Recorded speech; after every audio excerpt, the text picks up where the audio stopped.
แคนาดาฝรั่งเองแลนด์ออสเตรเลียเยอรมนีเจแปนนิวซีแลนด์อายันตินาพี่น้องทั่วแดนมีแฟนทั่วจักรวาลยังคอยสุขสันต์ลาการงานสะดวกบ่นา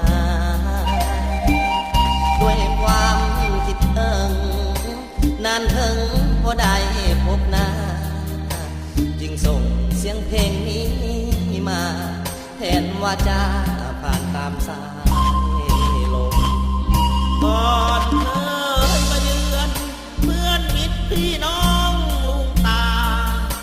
ท่านเคยให้ที่พักพาเลี้ยงข้าวป่าขับรถให้อุดหนุนคอนเสิร์ต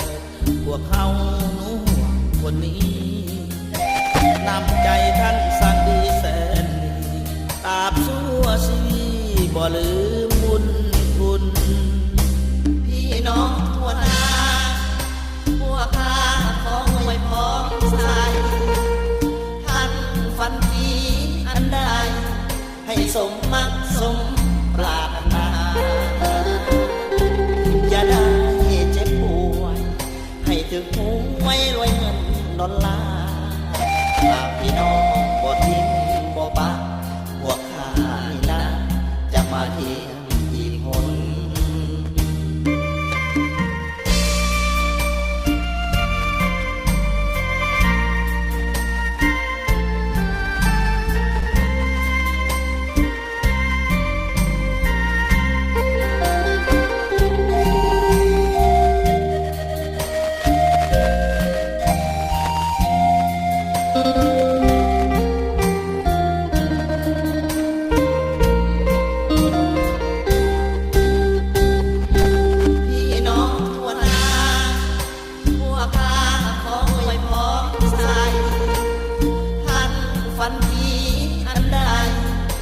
สมมักสม